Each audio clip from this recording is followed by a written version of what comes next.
अस्सलाम वालेकुम नाजरीन, मैं गुफरान बिन याकूब कासमी। नाजरीन, आपको मालूम है कि अभी 2-4 दिनों से दारुल उलूम देवबंद के बारे में शरपसंद अनासिर हंगामा खड़ा कर रहे हैं, क्योंकि 15 साल पहले दारुल उलूम देवबंद की वेबसाइट पर एक फतवा ग़ज़वे हिंद से मुताल्लिक शाये था। उसी पुराने फतवे को लेकर अभी हंगामा चल ही रहा था कि आज बतारीख 26 फरवरी 2024 को समीर चौधरी साहब की एक रिपोर्ट मौसूल हुई है। दारुल उलूम देवबंद के नए अपडेट के बारे में उनकी मुख्तसर रिपोर्ट भी सुनते चलिए।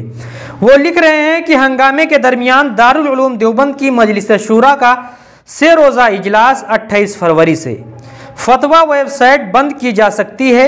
2 करोड़ लोग देखते हैं दारुल उलूम देवबंद की वेबसाइट। तफसीली रिपोर्ट लिख रहे हैं कि ग़ज़वे हिंद के मुतालिक एक पुराने फतवे को लेकर खड़े हुए हंगामे के दरमियान दारुल उलूम देवबंद की सुप्रीम पावर मजलिस शूरा का 3 रोज़ा इजलास 28 फरवरी से मुनाकिद हो रहा है। ख्याल है कि शूरा इस मामले में कौमी तहफ़्फ़ुज़ अतफ़ाल कमीशन NCPCR के हवाले से कोई अहम फैसला ले सकती है।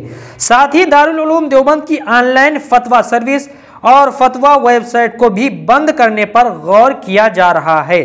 ताहम इस पर ताहाल कोई मुत्तफ़िक़ा राय नहीं बनी है और इस पर हतमी मोहर शूरा में ही लगाई जाएगी।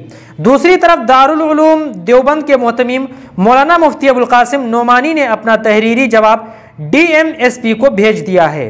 तालीमी एतबार से दारुल उलूम देवबंद के मेहमान खाने में 3 रोज़ा मजलिस शूरा का इनेकाद किया जाएगा। कहा जा रहा है कि शूरा के इजलास में ग़ज़वे हिंद के हंगामे पर भी संजीदगी से गौर किया जाएगा।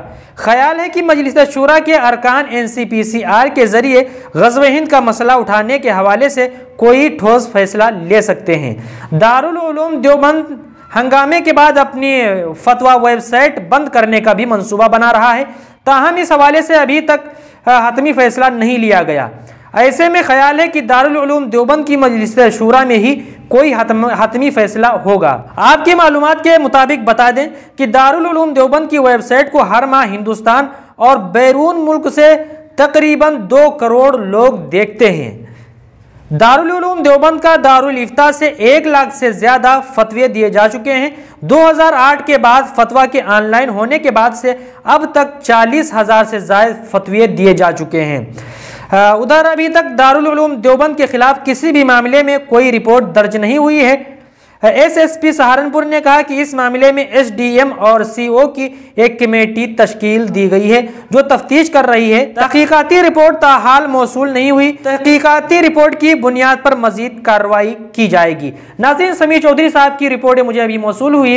इससे मुताल्लिक अगर कोई नया अपडेट आता है, जैसी कोई नई खबर आती है, मैं आपको ज़रूर बताने की कोशिश करूँगा। जब तक कि आप हमारे चैनल से